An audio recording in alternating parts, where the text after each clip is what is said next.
잠언을 보면서 지혜와 어리석음이 무엇인가 참 많이 생각을 하게 됩니다. 오늘 14장 1절에 보면 지혜로운 자는 집을 세우는 자요 어리석은 자는 집을 허무는 자다 그렇게 했습니다.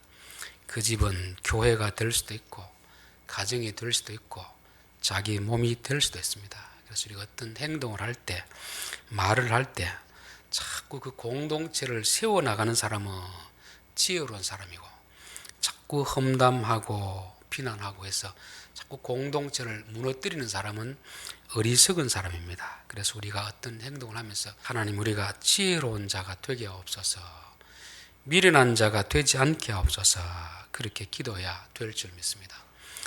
또 어리석음하고 이 악한 것이 어떻게 차이 날까 제 나름대로 생각을 해보니까 악이라는 것은 남에 대한 어떤 잘못된 행동입니다. 남을 괴롭히는 이런 행동이죠. 근데 어리석음은 남에 대한 행동은 아닌데 자기 자신에 대해서 악을 행하는 것입니다. 제가 암하고 요즘 코로나를 생각하면서 그런 생각이 들었습니다. 우리가 암이 걸렸다고 해서 남에게 어떤 해를 주지는 않잖아요. 물론 뭐 가족들에게 여러 가지 수고를 끼치는 건 사실이지만 그러나 암은 내 속에서 내 장기를 파괴하는 나를 망치는 그런 병입니다. 그런 병. 그런데 이 병은 어리석음과 비교할 수 있다고 하면 코로나는 악과 같습니다. 악. 나에게뿐만 아니라 다른 사람에게도 전염을 시키기 때문에 악과 같은 것입니다. 그래서 우리는 어리석은 자가 되어서도 안 되고 악한 자가 되어서도 안 되겠다. 우리가 뭘 먹을 때도 이게 내 몸에 유익하도록 먹어야지 내 몸을 망치는 이런 것들을 계속 먹는다면 이게 어리석은 것입니다. 남에게 해를 가하지 않더라도 내가 내게 대해서 내 가족에 대해서 내 공동체에 대해서 자꾸 허물어뜨리면 이게 악한 것이고 이게 어리석음이 되는 그런 것입니다. 자, 오늘은 어리석은 자와 미련한 자의 몇 가지 특징을 한번 살펴보겠습니다. 15절 어리석은 자는 온갖 말을 믿으나 슬기로운 자는 자기 행동을 삼가하느니라. 어리석은 자의 특징이 사람의 말을 잘 믿는다는 것입니다. 우리가 여러 사람의 말을 듣고 말이 옳은지 그런지 분별할 수 있어야 되는데 어리석은 사람들은 분별을 하지 못하기 때문에 이 사람 이 말하면 또 그 말 듣고 저 사람 저 말하면 자꾸 듣는 것입니다. 이게 결국 자기 안에 분명한 어떤 기준이 없기 때문에 그렇잖아요. 잠언 14장 7절에도 보면 미련한 자의 앞을 떠나라 그 입술에 지식 있음을 보지 못함이니라. 내게 분명한 어떤 진리라든지 기준이 없으면 우리는 사람의 말에 자꾸 왔다 갔다 하게 되어 있습니다. 교회 안에서도 이단에 자주 빠지는 사람을 보면 꼭 한 번 빠지고 또 다른 데 빠지는 경우가 많이 있습니다. 이런 사람들은 종교적 열심은 대단히 뛰어난 사람들입니다. 근데 문제는 뭐냐면은 자기에게는 바른 지식이 없습니다. 바른 지식. 성경에 대한 바른 지식이 없으니까 저기 가서 저 말 들으면 그쪽으로 따라갔다가 여기 와서 이 말 들으면 이쪽으로 따라갔다가 자꾸 왔다 갔다 하게 되는 것입니다. 그래서 우리에게 지식이 필요하다. 성경에 대한 바른 지식도 필요하고 또 남에게 잘 속는 사람의 특징이 뭡니까? 어떤 것에 대해 제대로 된 바른 지식이 없으면 이 사람 말 듣고 저 사람 말 듣고 그러다 보니까 자꾸 쏟게 되는 경우가 생기는 것입니다. 그래서 하나님 우리에게 지식을 허락하여 주옵소서. 지식이 없음이 곧 어리석음이 되고 결국 그것이 쏟게 되는 그런 것이기 때문에 그렇습니다. 이 하와도 아마 아담이 보기에는 되게 예쁜 것 같았어요. 그렇죠? 내 살 중에 살이요 뼈 중에 뼈라. 그런데 결국 누구에게 속습니까? 뱀에게 속잖아요. 그 뱀인 간교하더라. 이 말이 아름이란 말이 슬기롭다, 지혜롭단 말이거든요. 무지하니까 말씀을 잘 모르니까 결국은 이 사람 말도 듣고 저 사람 말도 듣고 결국 속게 되는 것입니다. 그러나 슬기로운 자는 자기의 행동을 삼가느니라. 여기 슬기롭다는 말도 아름, 지혜롭다는 말입니다. 그래서 예수님은 이 제자들을 보내면서 너희들은 비둘기처럼 순결하고 뱀처럼 지혜로워라. 착해야 되는데 착하기만 하면 안 됩니다. 여기 아름이란 말은 지혜롭다는 말이지만 조금 꾀가 있는 이런 의미가 있거든요. 사람이 너무 꾀만 있어도 안 되고 너무 어리석어도 안 되고 착한 반면에 또한 지혜가 필요한 것입니다. 남들 하는 말 다 듣고 따라가는 것이 아니고 한번 좀 생각해 봐야 됩니다. 이걸 해야 될까 말아야 될까. 아무리 좋다고 하더라도 이게 정말 옳은 것인가 그랬던 것인가 생각해 볼 줄 아는 사람이 지혜로운 사람이고, 그냥 남이 좋다고 하면 무조건 따라가는 사람이 어리석은 사람입니다. 그래서 하나님 우리에게 지혜를 주십시오. 지식을 주십시오. 바른 지식이 있으면 속지 않게 되는데 바른 지식이 없으면 속게 됩니다. 16절 지혜로운 자는 두려워하여 악을 떠나나 어리석은 자는 방자하여 스스로 믿느니라. 지혜로운 자는 두려워하여 악을 떠나지만 어리석은 자는 방자하여 스스로 믿느니라 되었습니다. 이 어리석은 자는 지식이 없기 때문에 그냥 누가 와서 이야기하면 그냥 쉽게 믿고 따라가는 것입니다. 특별히 그게 이제 죄 짓는 일도 괜찮다, 이게 돈이 된다 하면은 그냥 아무 생각 없이 따라가는 것입니다. 어리석은 자는 죄를 우습게 여기는 거죠. 죄. 지혜로운 자는 죄를 두려워하는 것입니다. 이 죄를 지으면 내게 어떤 벌이 가해질까를 생각하기 때문에 죄를 멀리하는 것입니다.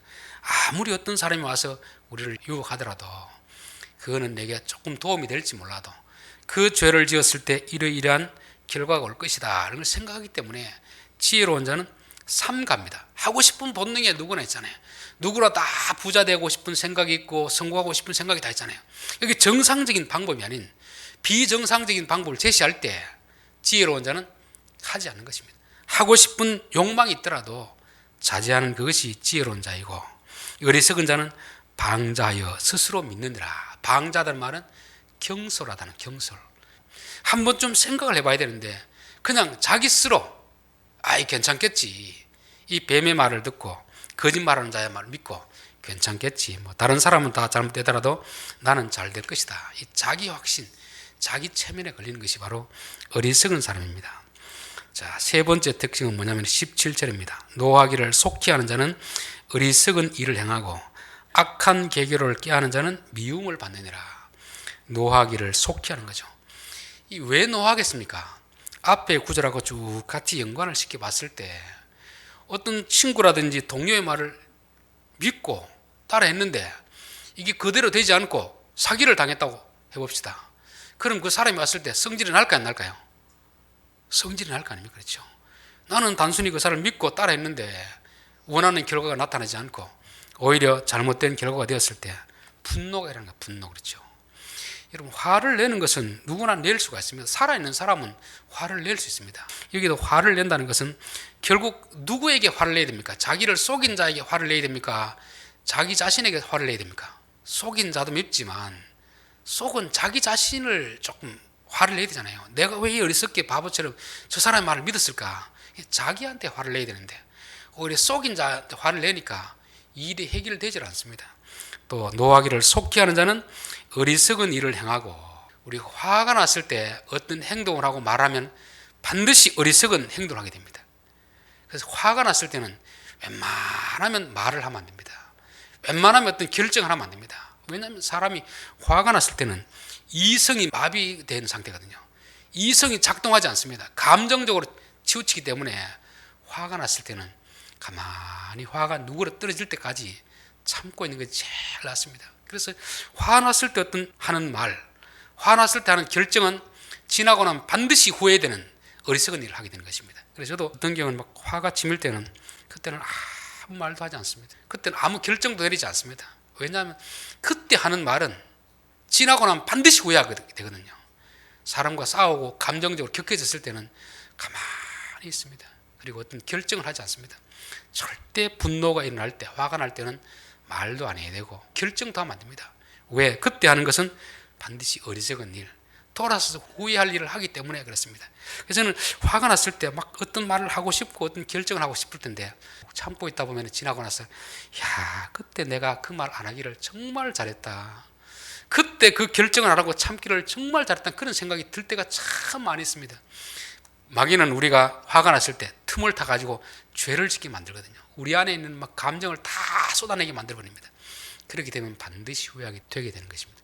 우리가 분노할 일이 있을지라도 조금 천천히 화를 내고 화가 났을 때는 어떤 행동을 하지 않도록 조심해야 됩니다. 특별히 말을 하지 않도록 하고 어떤 결정을 내리지 않도록 하는 것이 그게 지혜로운 것입니다.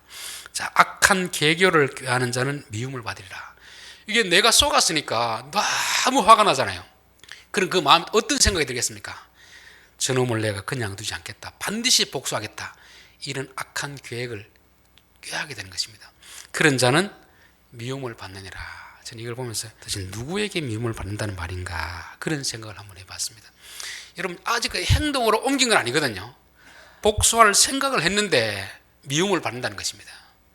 악한 행동을 하면 당연히 피해를 당한 사람에게 미움을 받는데, 아직까지는 마음의 생각인데 성경은 뭐라고 하냐면 미움을 받는다고 하고 있습니다. 누구에게 미움 받겠습니까? 로마서 12장 19절에 보면 내 사랑하는 자들아, 너희가 친히 원수를 갚지 말고 하나님의 진노하심에 맡기라. 기록되었으되 원수 갚는 것이 내게 있으니 내가 갚으리라. 내 사랑하는 자들아, 하나님은 우리를 사랑하고 있습니다. 너희들은 내가 사랑하는 자니까, 너희들의 억울한 사정 내가 다 알고 있으니까 내가 갚아줄게. 너희들 갚지 마라. 그럼 우리가 어떻게 해야 됩니까? 예, 하나님 알겠습니다. 하나님이 갚아주십시오. 하나님께 맡겨야 되는데, 이 못 맡기고 내가 막 악한 계획을 짜고 원수를 갚으려고 하면은 하나님 뭐라고 하겠습니까? 나 너 싫어한다, 미워한다는 것입니다. 왜?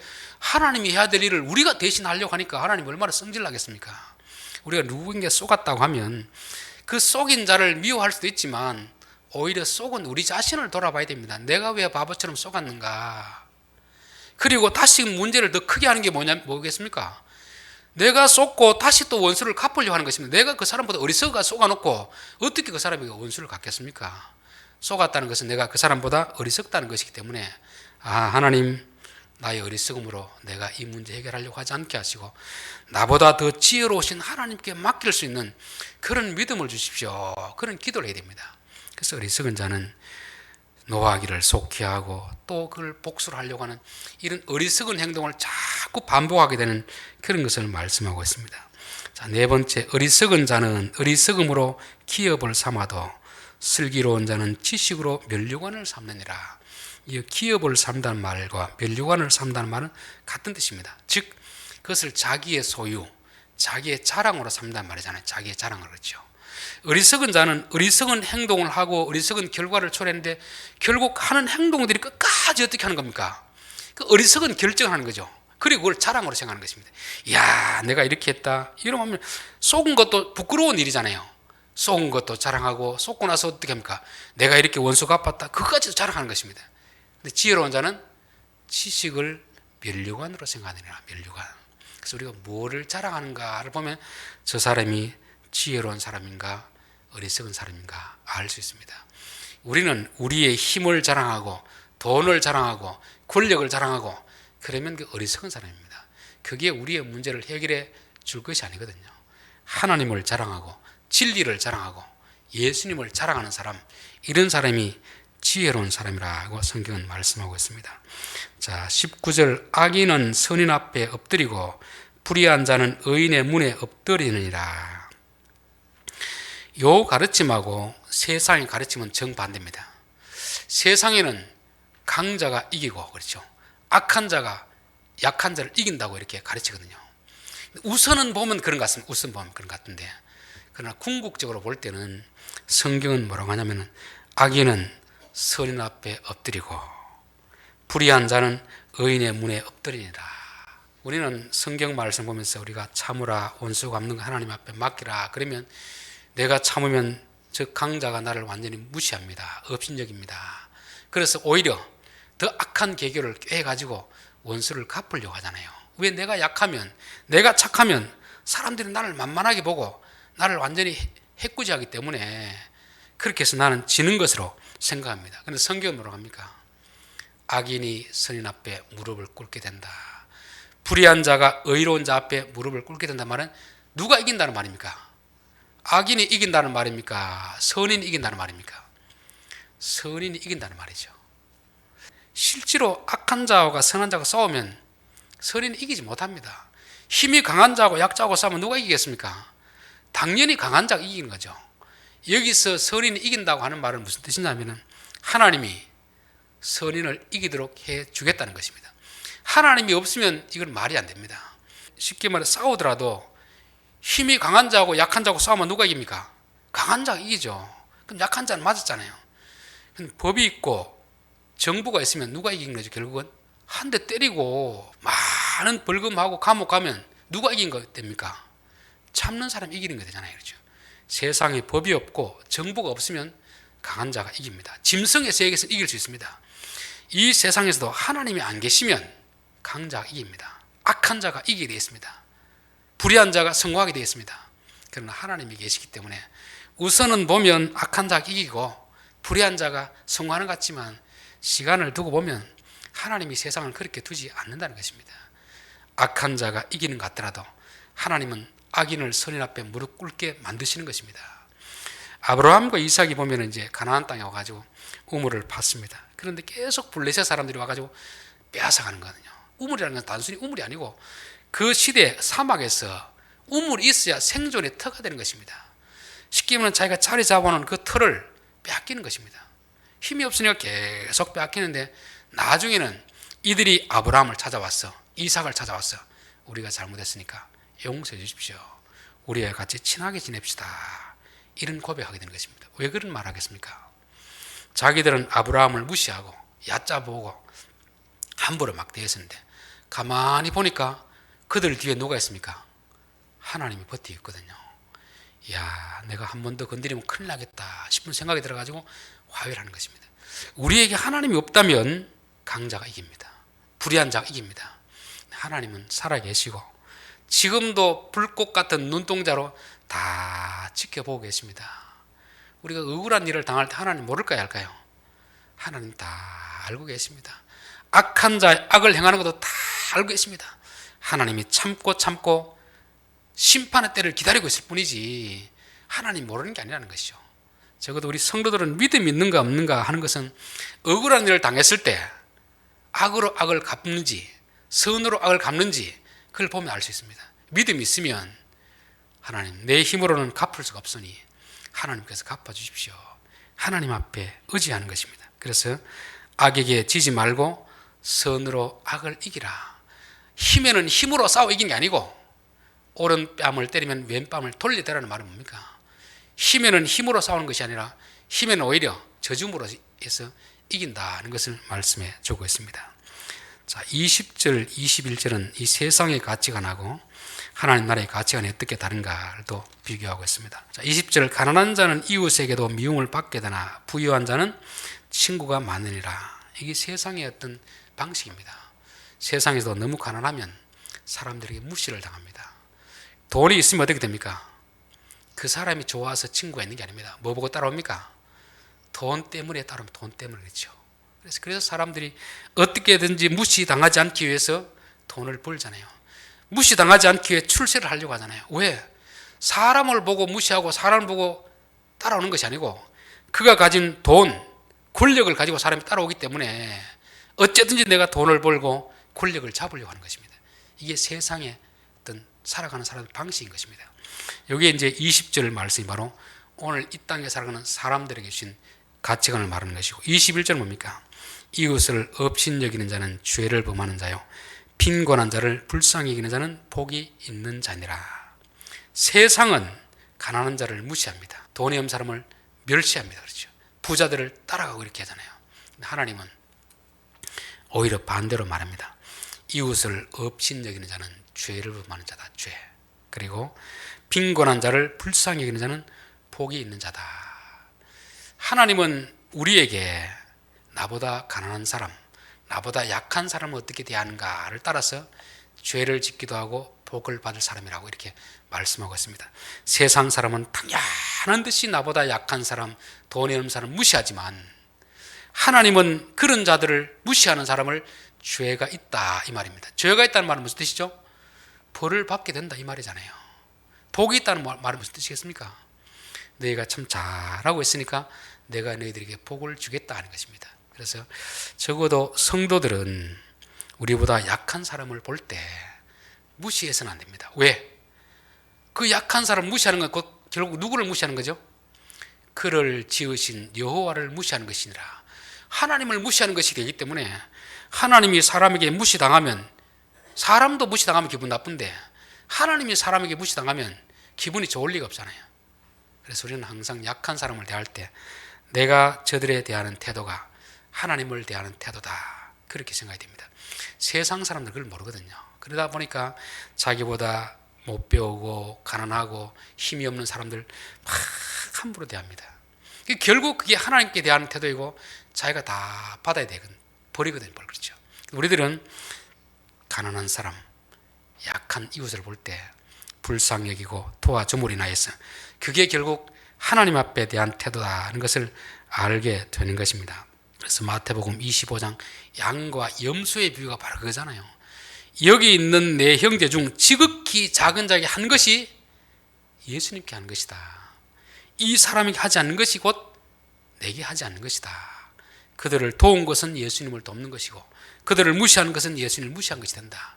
그래서 내가 심판날에 그 기준을 가지고 너희들에게 복을 주기도 하고 벌을 주기도 할 것이다 말씀하잖아요. 그래서 우리들은 항상 나보다 약한 자, 나보다 가난한 자, 힘이 없는 자에게 내가 어떻게 대하는가. 세상 사람과 성도의 차이는 바로 여기 있습니다. 똑같으면 성도가 아닙니다. 그렇죠? 세상 사람들은 약한 사람을 무시하고 돈 있는 사람, 권력 있는 사람 앞에서 굽신굽신거리지만 우리들은 오히려 약한 사람을 사랑으로 대하고 섬기고, 그런 모습이 성도의 모습이고 예수님은 그 모습을 보고 우리에게 복을 줄지 벌을 줄지 결정한다는 것을 말씀하고 있습니다. 22절, 악을 도모하는 자는 잘못 가는 것이 아니냐, 선을 도모하는 자에게는 인자와 진리가 있느니라. 그리고 23절, 모든 수고에는 이익이 있어도 입술의 말은 궁핍을 이룰 뿐이니라. 여기 이제 22절, 23절은 사람의 생각, 말, 행동, 요거를 묶어 설명하고 있습니다. 모든 행동의 시작은 어디서부터 시작되겠습니까? 행동의 시작은 생각이잖아요. 생각, 그렇죠? 우리 마음속에 어떤 생각을 품고 있는지에 따라서 행동이 결정되는 것입니다. 좋은 생각을 가지고 있으면 좋은 말이 나오고 좋은 행동이 나옵니다. 악한 생각을 품고 있으면 악한 말이 나오고 악한 행동이 나오게 되었습니다. 그래서 너희들이 악을 생각하고 있다면 이미 첫 걸음부터 잘못된 길을 가고 있다. 생각부터 바로 잡으라는 것입니다. 그래서 항상 우리 생각은 좋은 생각이죠. 좋은 생각. 내가 어떻게 하면 저 사람을 좀 도와줄까? 저 사람이 유익이 될까를 생각이 됩니다. 어떻게 하면 저 사람을 이용할까? 이런 생각은 생각부터 벌써 잘못된 길을 가고 있다는 것입니다. 우리는 항상 생각이 바른 생각, 선한 생각을 해야 됩니다. 자, 그리고 생각은 생각으로 끝나면 안 되잖아요. 생각은 뭘로 나옵니까? 말로 나오고, 또 말은 뭘로 이어져야 되죠? 행동으로, 행동. 그렇죠? 그래서 모든 수고에는 이익이 있어도 입술의 말은 궁핍을 이룰 뿐이니라. 생각이 말로 나오고 말이 행동으로 이어져야 되는데 말만 하면 안 되잖아요. 말만. 그렇죠? 아무리 좋은 말 하면 뭐합니까? 행동 손 하나 까딱 안 하는데 말을 했으면 행동으로 수고를 해야 된다. 수고. 그럴 때 이익이 있다는 것입니다. 우리 성도들이 이제 안 믿는 사람들에게 들어서는 안 되는 이야기 중에 하나가 뭐냐면, 예수쟁이들은 말만 잘한다 이런 이야기 했잖아요. 그렇죠? 말은 잘해야 되지만 말만 잘한다는 이야기 안 됩니다. 그런 이야기를 들어서는 부끄러워야 됩니다. 그렇죠? 말도 잘한다, 행동도 잘하지만 말도 잘한다, 이런 이야기를 드려야 됩니다. 학생들은 무슨 이야기를 드려야 됩니까? 쟤는 공부만 잘한다, 그런 말을 들으면 안 되잖아요. 쟤는 성격도 좋고 믿음도 좋고 공부도 잘한다, 이런 말을 드려야 됩니다. 예수 믿는 사람도 말만 잘한다 이렇게 하면 이게 비난하는 거거든요. 아이고, 저분은 성격도 착한데 참 말도 잘하네, 이렇게 말을 드려야 됩니다. 여기도 마찬가지거든요. 생각하는 것도 반듯한 생각을 해야 되고 말도 옳은 말을 하고 행동도 옳은 행동을 해야 되는 것을 우리에게 말씀하고 있습니다. 24절, 지혜로운 자의 재물은 그의 멸류관이요 미련한 자의 소유는 다만 미련한 것이니라. 우리는 돈이 많이 가진 사람을 보면 부러워하잖아요. 근데 부러워할 거 하나도 없습니다. 지혜로운 자에게 있는 돈은 그 사람을 영화롭게 하지만 미련한 자에게 있는 돈은 오히려 그 사람을 불명예스럽게 만드는 것입니다. 오히려 미련한 자는 돈이 없는 게 낫습니다. 왜? 그 돈이 자기로 하여금 멸류관이 되게 하는 게 아니고 심판이 되기 때문에 그렇습니다. 그래서 우리는 하나님 내게 돈을 좀 많이 주십시오 이런 기도하기보다는 하나님 주신 것들을 잘 관리할 수 있는 지혜를 주십시오, 그런 기도해야 됩니다. 여러분, 권력이라는 것도 지혜로운 자에게 권력이 있으면 정말 유용하게 사용함으로 인해서 존경이 됩니다. 존경. 미련한 자가 권력을 가지면 어떻게 되겠습니까? 결국 그 권력 때문에 나중에 자기가 심판을 받게 되잖아요. 성경은 돈이라든지 권력이라든지 명예라는 것이 그 자체가 귀한 건 아닙니다.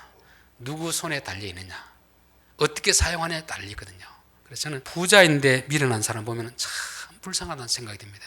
저분은 저런 돈이 없었다면 저런 추한 꼴을 안 당할 텐데. 미련한데 권력 있는 사람 보면 참 위험합니다. 지혜로운 자가 권력을 가지게 되고 지혜로운 자가 돈을 가질 때 그 돈이 많은 사람을 유익하게 만들고 자기 자신에게도 멸류관이 된다, 그렇게 말씀하는 것입니다. 그래서 우리가 하나님 내게 돈을 많이 주십시오, 성공을 주십시오, 이런 기도보다는 하나님이 주신 부, 권력, 명예 잘 관리할 수 있는 믿음을 주십시오, 지혜를 주십시오, 이런 기도를 해야 될 줄 믿습니다. 결론입니다. 오늘 어리석은 자의 몇 가지 특징에 대해서 살펴봤습니다. 어리석은 자는 사람의 말을 너무 잘 믿습니다. 왜? 내게 지식이 없기 때문에. 그러나 지혜로운 자는 말을 다 듣는다고 다 따라하지 않습니다. 이게 옳은 것인가 그런 것인가 분별하는 것이죠. 그래서 내가 하고 싶더라도 절제하는, 이게 바로 지혜로운 자입니다. 또 어리석은 자는 방자하여 신중하지 못하고 그냥 즉흥적으로 행동을 하다 보니까 죄를 짓게 되는 그런 경우가 많이 있습니다. 또 어리석은 자는 쉽게. 왜? 너무 쉽게 말을 듣고 쉽게 행동을 옮기다 보니까 나중에 속았다는 걸 알고 또 쉽게 또 결정을 하는 것입니다. 화도 쉽게 내고 또 복수를 하려고 하는데 우리가 조금 더 신중할 필요가 있고 지혜로울 필요가 있습니다. 특별히 화가 났을 때는 말을 하지 않는 것이 지혜이고, 화가 났을 때는 결정하지 않는 게 가장 지혜롭습니다. 왜냐하면 화가 났을 때 하는 말, 행동은 돌아서면 반드시 후회할 말이고 행동이기 때문에 그런 것입니다.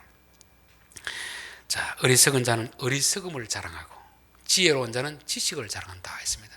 우리가 자랑하는 걸 보면은 무엇이 어리석은가 알 수 있습니다. 그래서 우리가 지식을 자랑하고 진리를 자랑하고 의를 자랑해야지, 죄 짓는 걸 자랑하고 불의하게 뭘 성공한 걸 자랑하고, 이게 바로 어리석은 사람이 되는 것입니다. 자, 세상과 하나님은 이웃을 대하는 태도에 대해서 달리 말씀하고 있습니다. 세상은 나보다 가난하면, 나보다 힘이 없으면 없인 여기고 무시합니다. 나보다 힘이 있으면 그 사람을 보고 따르는 것이 아니고 그 사람이 가진 부, 권력을 보고 따르는 것입니다. 그러나 성경은 나보다 가난한 사람, 약한 사람을 어떻게 대하느냐에 따라서 죄가 되기도 하고 복이 되기도 한다 말씀합니다. 그래서 우리 성도들이 항상 나보다 약한 사람들, 가난한 이웃을 볼 때 저 사람을 대하는 태도가 하나님을 대한 태도다. 내가 저 사람을 어떻게 대하느냐에 따라서 복을 받을 수도 있고 징계를 받을 수 있다. 이런 것을 항상 명심해야 될 줄 믿습니다. 우리의 생각이 행동의 출발점입니다. 생각이 잘못되면 잘못된 말이 나오고 잘못된 행동을 할 수밖에 없습니다. 하나님, 내 생각부터 성령에 사로잡힌 생각을 하게 하옵소서. 악한 생각이 들면 빨리 뿌리쳐 떨쳐버려야 되잖아요. 그렇죠? 좋은 생각이 들면 붙들어 매놔야 됩니다. 마음속에 칵 붙들고 있으면 생각이 말이 되고 말이 행동이 되는 것입니다. 자, 돈이라든지 재물, 명예, 이거는 누구의 손에 있는지에 따라서 가치가 달라지는 거죠. 지혜로운 자에게 있는 돈은 많은 사람을 부유하게 하고 자기에게 영광이 됩니다. 근데 미련한 자, 어리석은 자에게 있는 돈은 어떻습니까? 죄 짓는 데 사용하거든요. 그렇기 때문에 오히려 자기의 수치가 되는 것입니다. 돈도 그렇고 권력도 그렇고 명예도 그렇고 그 자체가 중요한 것이 아니고 그것을 어떻게 지혜롭게 잘 사용할 수 있는가, 이게 더 중요하다는 것을 성경은 우리에게 말씀하고 있습니다. 그래서 하나님 기도할 때 하나님 우리에게 내게 주신 것을 지혜롭게 잘 관리할 수 있게 하옵소서. 그래서 내게 있는 돈이, 지위가 나를 영화롭게 할 수 있는 그런 도구가 되게 하옵소서. 그런 기도를 해야 될 줄 믿습니다. 기도하겠습니다.